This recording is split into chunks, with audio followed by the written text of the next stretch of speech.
kita bukan hanya bergantung kepada bajet. Macam saya cakap tadi, kadang-kadang memang kita punya tempat duduk ada 30 orang. Tapi bukan tak semestinya dalam waktu breakfast atau waktu lunch tu, dia ada 30 orang je yang boleh duduk. Mungkin lebih. Mungkin untuk breakfast kita boleh dapat 40 orang, 50 orang, 60 orang. Kita boleh dapat. So, you boleh letak dalam forecast you. Dekat dalam ramalan you. Berapa you nak keuntungan you. Okay?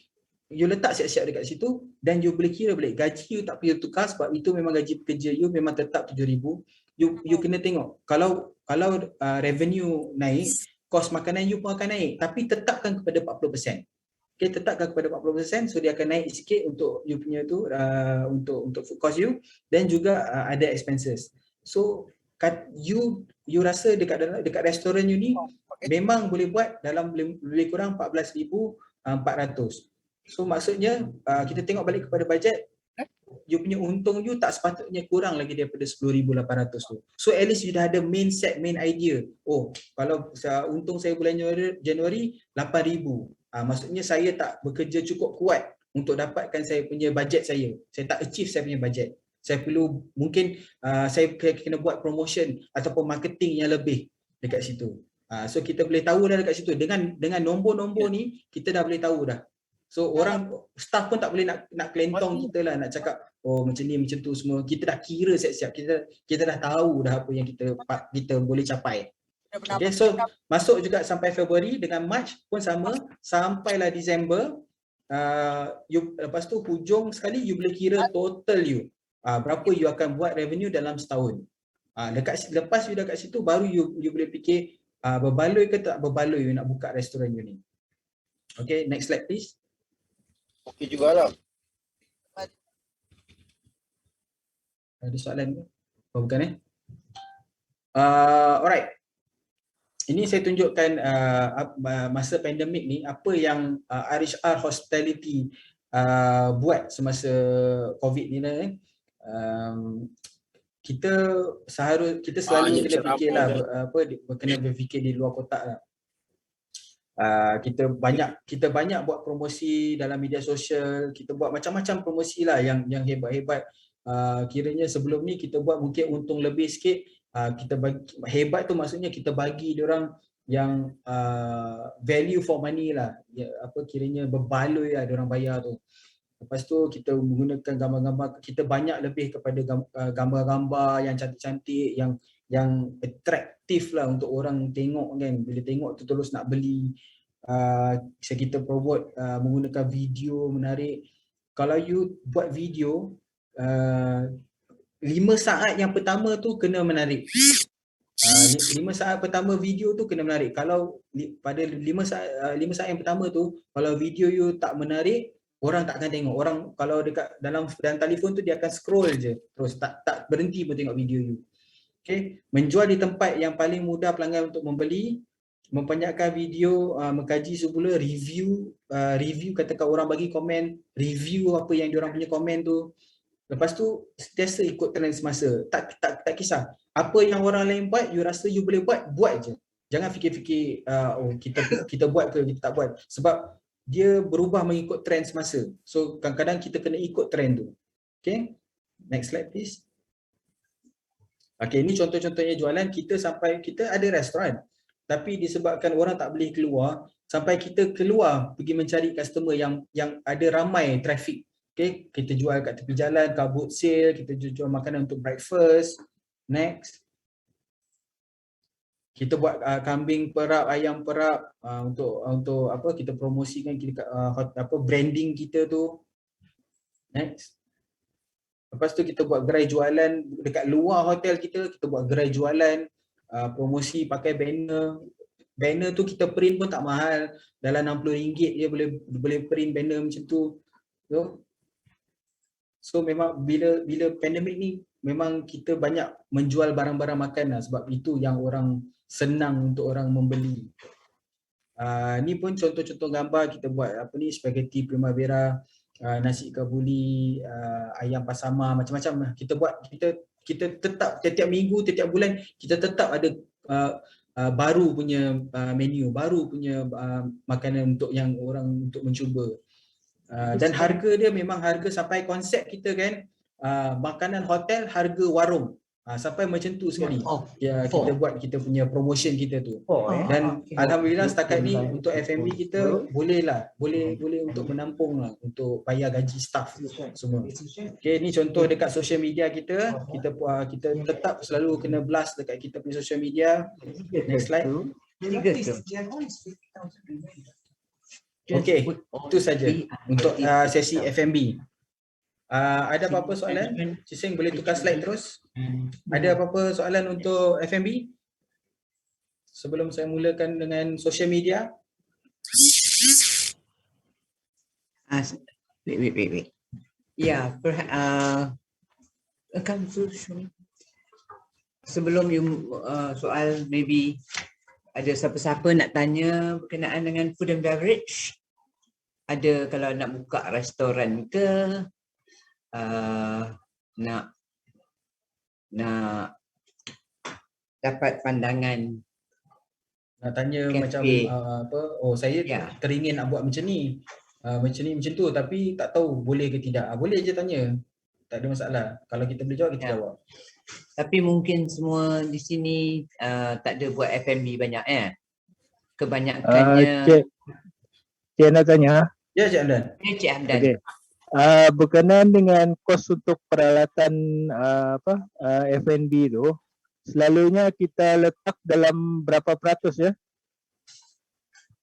Untuk kos. Okey, saya bagi contoh ya. Kalau restoran tu boleh masuk 50 orang. Ya. Jadi kalau beli barang tu, kalau you kenalah beli 1.5 times. Pasal apa? Kalau 50 orang, kalau 50 datang, dia tak ada pinggan nak basuh lagi. Ya, tak cukup pinggan. Jadi kita belilah 75 macam tu. Kalau sudu garpu pun lebih kurang dia punya ratio-nya ya. Ikut seating capacity dalam restorannya ya. Dan kalau nak beli peralatan masakan, mula-mula kita tengok apa menu kita nak sediakan. Masakan kampung ke, masakan western ke, masakan Itali ke. Jadi dalam situ baru kita boleh beli dapur-dapurnya. Ya, kalau macam lokal ni kita nak semua stove yang api kuat kan. Kalau macam western tu dia nak griddle, dia nak salamander, dia nak ni, dia nak tu, depending on masakannya, menunya. Jadi sebelum you buat peralatan dalam kafe, you tengok dulu apa konsep nak buat. Konsep lokal, beli barang lokal. Konsep kalau western dan campur lokal, campur-campur dia punya barangannya. Segitu. Does that answer you, Cik Hamdan? Oh, okey. Faham Puan. Okey. Dia Cik Hamdan, dia just nak tambah sikit apa. Dia sebenarnya tak ada percentage untuk tu, sebab dia bukan cost. Dia asset. Dia bila dia beli tu dia asset you. So dia takkan, you tak ada budget dekat situ. You boleh belanja berapa banyak, berapa you nak spend, tapi macam Puan Rana cakap tadi, ikut konsep apa yang you nak buka. Tu sebab penting you fikir konsep dulu sebelum beli barang. Jangan beli barang dulu baru buat konsep. Nanti tak kena barangan dengan Cik Hasan beli tadi tu. Ya, okey. Okey. Cik Hamdan, Cik Hamdan. Okey. Okey, ada lagi soalan? Ya, Assalamualaikum Cik Rafiq. Ya, Cik Omar. Ya. Salam. Saya mau tanya pasal tentang staff kan di satu-satu restoran ni. Okay. Dia ada formula ke macam, sebab biasanya kan macam saya risau kalau saya ambil staff banyak itu jadi liability kepada saya punya restoran. Ada formula ke macam berapa kita punya staff di satu-satu restoran jika let's say lah 30 kita punya customer. Ada formula ya. Again go back to concept.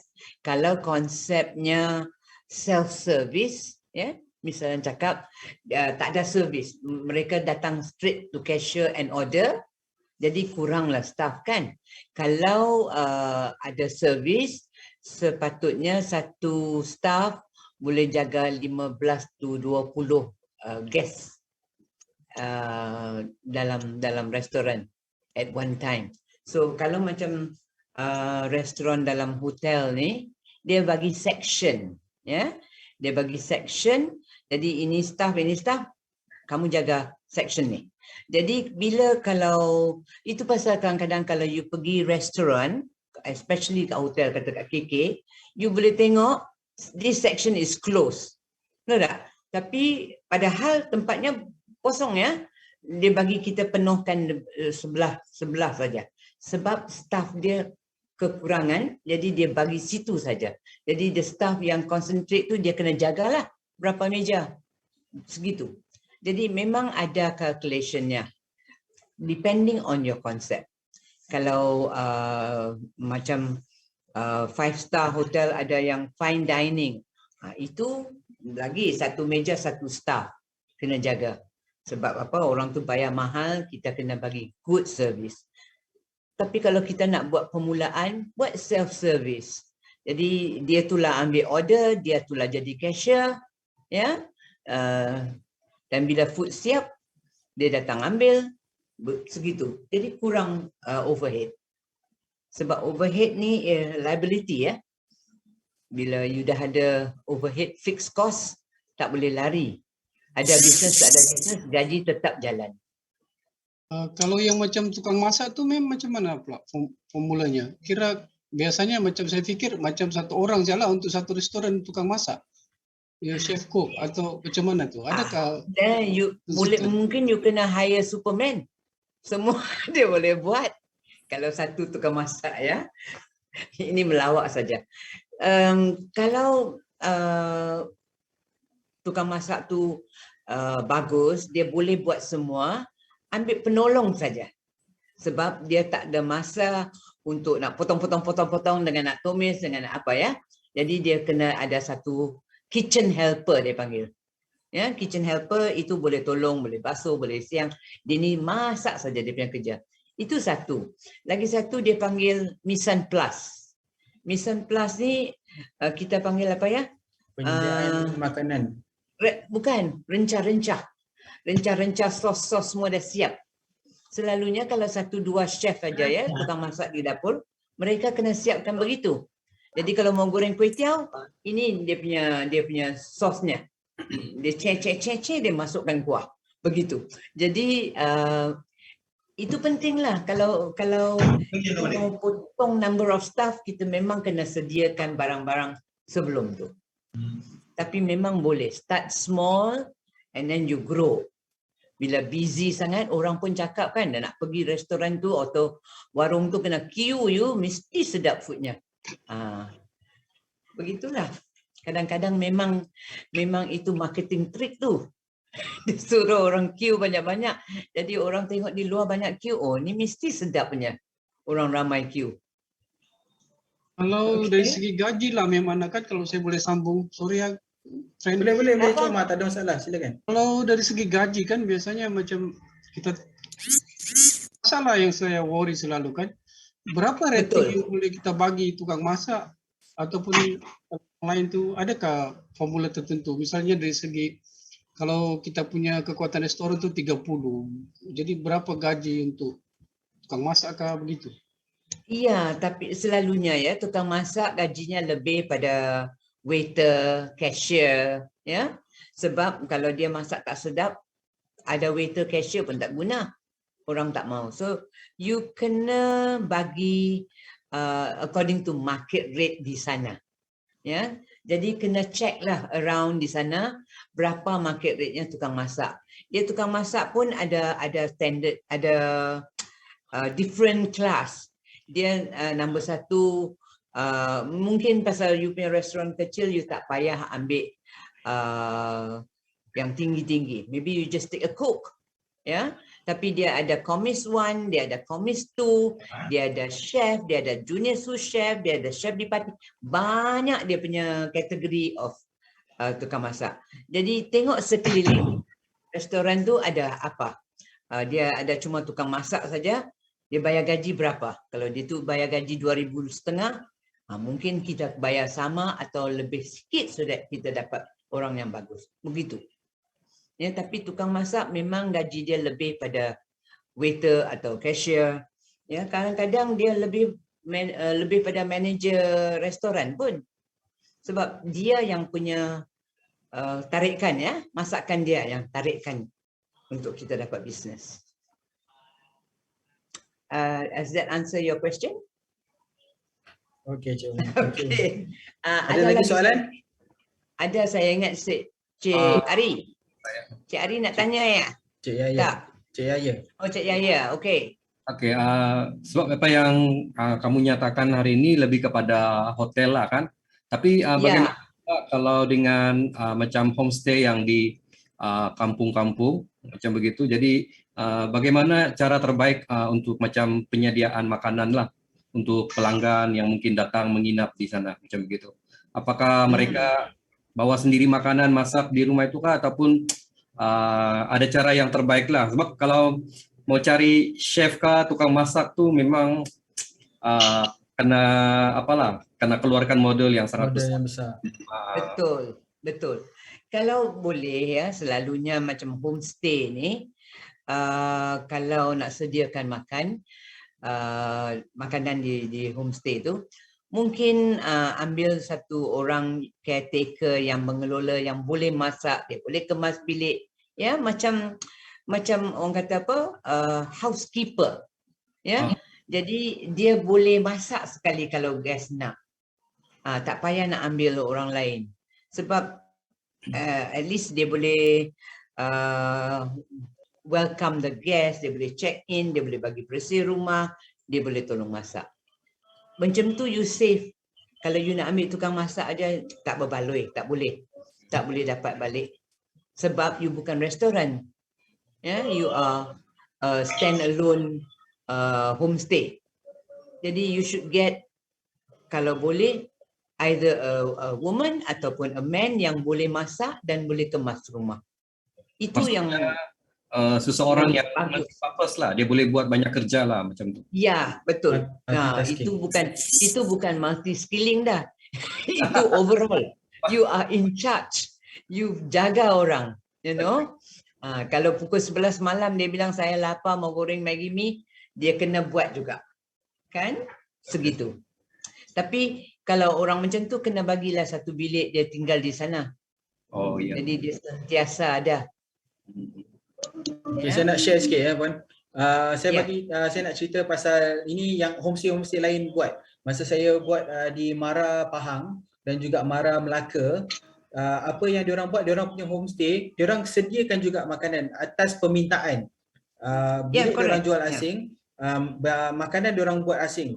Diorang panggil adik-beradik diorang panggil kawan-kawan rapat yang mana yang nak masak tu. Macam dekat Pahang diorang buat sekali dengan ikan patin tempoyak diorang yang famous tu.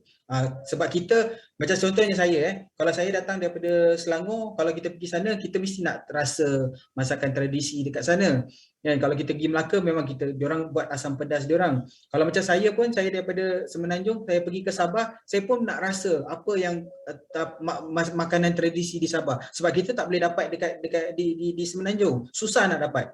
Jadi itu yang diorang buat dekat homestay diorang. Kalau nak makan, diorang dah siap buat satu menu, set menu, sebabnya kebanyakan yang datang family kan.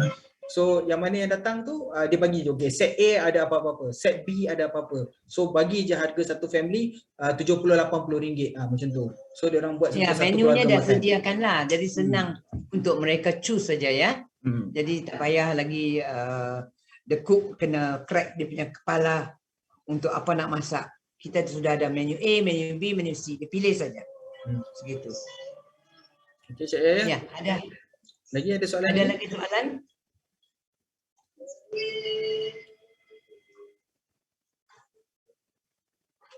Okey, kita mulakan dengan kuasa internet. Okey, kita tengok situ apa itu media sosial. Media sosial dia media yang digunakan secara dalam talian, membolehkan para pengguna dengan mudah untuk menyertai, berkongsi dan mencipta isi meliputi rangkaian sosial, forum dan dunia virtual. Next. Next slide, Sam. kepentingan social media, dia menonjol personality corporate. So that means apa yang you nak, apa yang kemegahan you punya company ataupun you punya profile you boleh tonjolkan dekat you punya media sosial. You boleh mudah dengan zaman sekarang ni, you boleh mudah je berhubung dengan sesiapa, dengan pelanggan you ke sesiapa saja, memang mudah menggunakan media sosial. Boleh tolong mute-kan Cik Fadrul.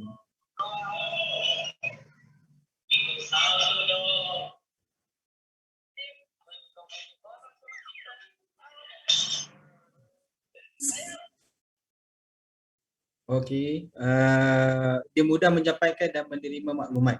Okey, next.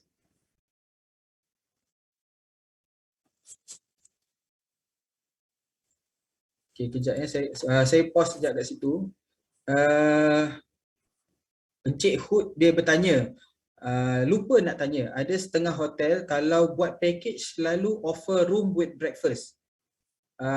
Boleh jawab soalan saya, kewajaran atau marketing? Corona?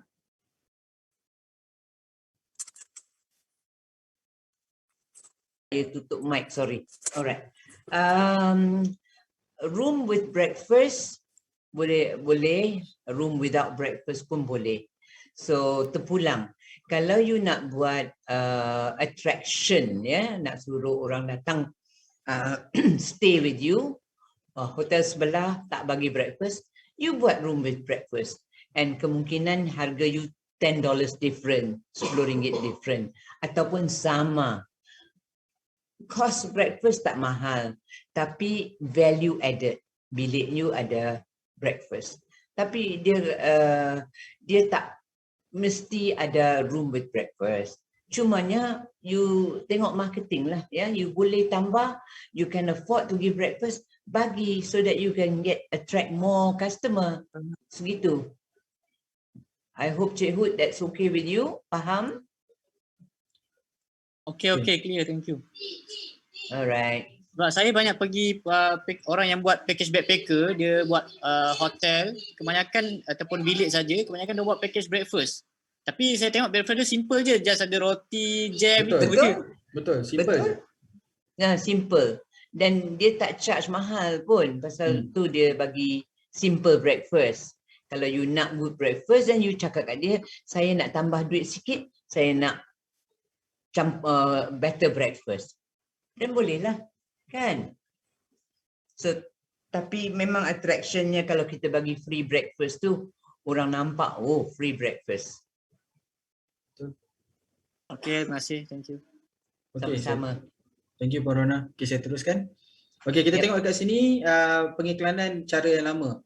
Okay, kita buat ada broadcasting, kita ada letak dekat papan billboard tu, kita ada surat khabar, majalah, lepas tu telemarketing. Okay, masalah pengiklanan cara lama ni ialah kos. Memang nak buat iklan cara ni memang mahal dan perlukan banyak duit. Okay, so next slide please. Okay, kita tengok dulu ni dari kita tengok penggunaan media sosial Januari seluruh dunia. Just nak bagi info ni pengetahuan orang kata. Okay, penduduk total population lebih kurang 7.7 bilion. Okay, yang kita tengok ni ialah internet user 4.5 bilion satu dunia. Okay, so bila you post satu benda tu dengan mudahnya sekarang 4.5 bilion ataupun 3.8 bilion yang menggunakan social media tu boleh dapat apa yang you post. Itu logik dia dekat situ. Okay, next slide please. Okay, jumlah pengguna bagi setiap media sosial, so yang terbaik yang seluruh dunia ialah masih Facebook, sampai sekarang pun masih Facebook. Nombor 2 YouTube, WhatsApp, FB Messenger, WeChat dan juga Instagram. Ini untuk population yang menggunakan social media ni. Next. Reason for using social media. Kebanyakannya diorang dekat situ, mungkin tak boleh nampak tapi nanti yang presentation slide yang kita akan bagi ni boleh nak baca. Okay, ni dia punya reason dia lah, berapa persen. So dia bagi you idea kalau you nak promote tu, konsep apa yang you nak buat. untuk promote you punya sesuatu iklan you tu. Okay, next. Okay, kita tengok di Malaysia, active social media users ada 26 million. Okay, kita tak payah pergi luar negara, kita tengok Malaysia je. So dekat Malaysia ni, bila satu-satunya you post, you boleh dapat 26 million orang tengok you punya iklan you tu. So you fikirlah kat situ kan, boleh tak you buat marketing untuk 26 million tu sekarang sudah senang dah. Satu Malaysia dah boleh tengok you. Okay, next. Okay, orang yang menggunakan media sosial ni average average. Dekat Malaysia dalam satu hari 3 jam seorang rakyat Malaysia dia akan tengok dekat phone dia. Okay, bukannya serentak lah sekali 3 jam. Dia kejap dia buka dia punya Facebook. Lepas tu kejap lagi 1 jam pap dia buka lagi. Lepas tu sikit-sikit dia buka lagi. Apa tu malam dia akan spend sampai 2 ke 3 jam. Average dia orang akan spend tengok dekat media sosial 3 jam sehari. Ni average. So banyak masa yang dia orang gunakan dekat media sosial ni. So memang bagus kalau you promote you punya property you dekat social media ni. Next slide. Okay, this is bagi info untuk active social media punya platform. Okay, platform dia nombor 1 YouTube, orang banyak memang tengok, memang lagi tinggi dekat Malaysia ni, orang lagi suka tengok YouTube lagi daripada dekat FB. Lepas tu WhatsApp memang senang lah sebab dia macam message kan, orang scroll je dekat dalam message tu. So nombor 3 baru FB, nombor 4 baru Instagram. So you tahulah kat mana you kena promote lebih lepas ni. Dekat YouTube you mesti kena, WhatsApp you mesti kena ada. Dua tu you kena rajin promote kat situ. Okay, next slide please. Okay, ni kita pergi jenama dia pula yang terkenal social media dekat Malaysia ni. Number 1 dekat sini ialah Facebook. Okay, Facebook ni saya rasa saya tak perlu pergi detail. Saya rasa semua orang majority dah ada Facebook. Kalau tak ada Facebook tu, tolong adakan Facebook. Sebab dekat sana you boleh buat macam-macam punya promotion, you boleh buat macam-macam punya marketing, macam-macam punya blast, dan pengguna-pengguna dia memang ramai yang menggunakan. Lepas tu buat FB punya advertisement memang rendah, serendah RM5 you punya untuk marketing pengiklanan dekat FB ni. Dia bayaran tu mengikut berapa ramai orang nak orang tengok dia you punya advertisement tu. Dia ada bawah tu, dia akan tunjuk harga you nak untuk berapa ratus orang, berapa ringgit you kena bayar. Untuk macam itulah, dia bergantung kepada berapa orang yang you nak promote tu. Tapi serendah RM5. Ini FB for company. Company, personal, semua boleh bang. Boleh dapat boleh bayar juga untuk personal pun boleh advertise. Yes. Bayar RM5. Ya, sama je. Dia tak ada bezakan antara company dengan juga personal.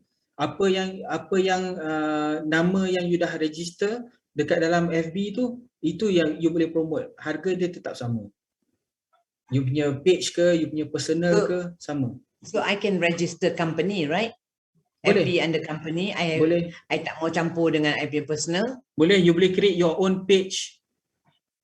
You buat you punya own page, so you tak payah pakai you punya personal. Right. So macam peserta kat sini pun boleh buat dia punya own FB company punya page. Pakai you punya personal account, create you punya page. And then you can post it there. Ya. Betul. Right. Faham.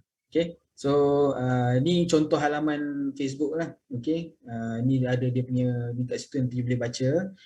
Di contoh pengiklanan dekat FB. So bila kita dah buat iklan dekat FB tu, nanti dia bagi tahulah berapa yang kita bayar tu, berapa orang dah tengok, berapa orang interaksi dengan kita punya posting tu.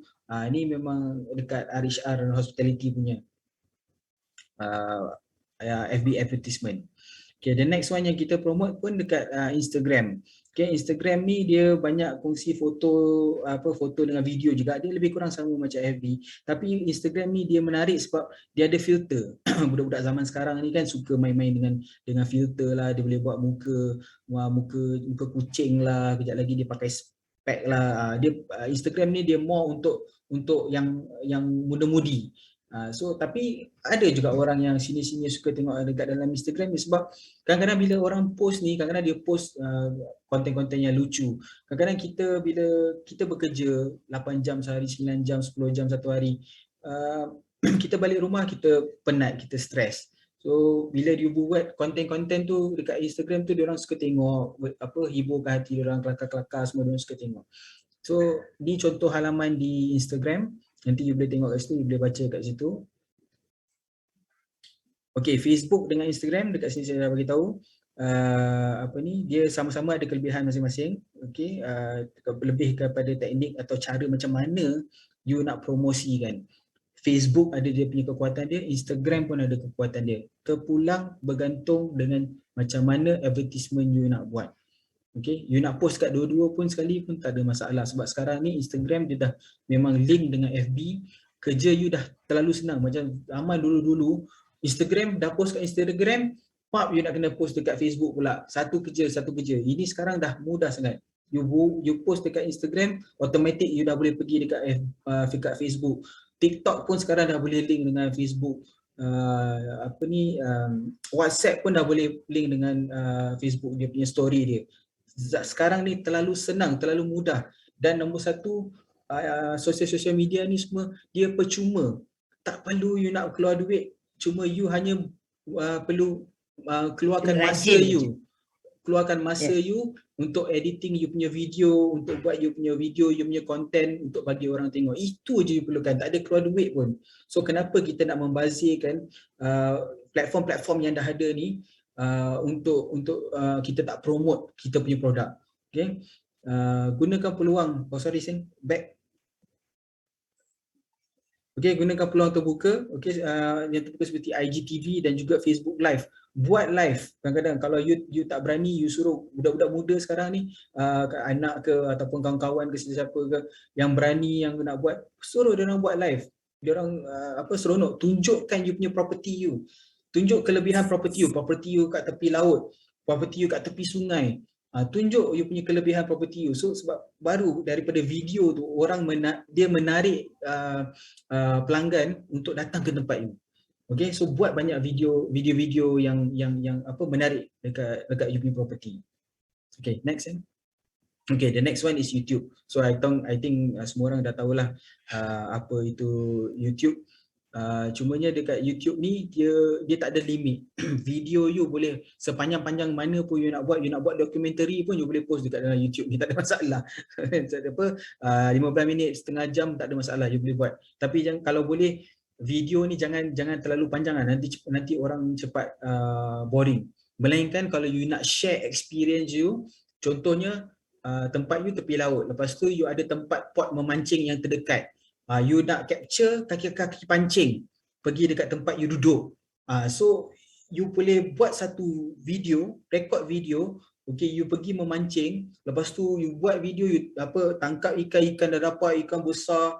You buat satu video, you post dekat YouTube, you linkkan dengan FB you, dah automatically dah jadi orang mesti akan tengoknya. Yang kaki-kaki pancing tu mesti tengok video you sampai habis ni. So you kena tengok apa attraction dekat tempat you untuk menarik pelanggan-pelanggan you. Okay, tu contoh yang saya bagilah. Next. Tapi my advice, janganlah buat video terlampau panjang. Because the first 15 second, 30 second sahaja orang tengok. Kalau interesting sangat tu baru dia tengok. Kalau tidak dia out. So your message is hilang. Betul. Itu sebab dekat dalam WhatsApp dengan stories pun dia orang bagi you 30 saat aja limit untuk you post something. Ada sebabnya, bukannya dia kedekut nak bagi you ni. Kenapa dia buat FB semua buat macam tu? Sebab tak ada guna. Lebih daripada 30 saat orang akan scroll lah. So buat satu iklan, itu kita panggil iklan. Kalau pendek kita panggil iklan. Iklan ni buat yang padat, tepat, on the point. Tu je yang you postkan. Okay, so dekat sini pun ada contoh halaman FB. Nanti you boleh bacalah apa dia punya, saya ada bagi sedikit info dekat situ. Dia akan bagi ada dia punya gigabyte dia dekat situ. You boleh baca dekat situ dia punya ni untuk dapatkan lebih info. Okay, next slide. Okay, zaman sekarang ni orang dah dah duk gila dengan TikTok. Sebelum ni diorang buat live, lepas tu sekarang ni diorang buat TikTok pula. TikTok ni lagi video pendek-pendek je. Orang banyak concentrate dengan video pendek. So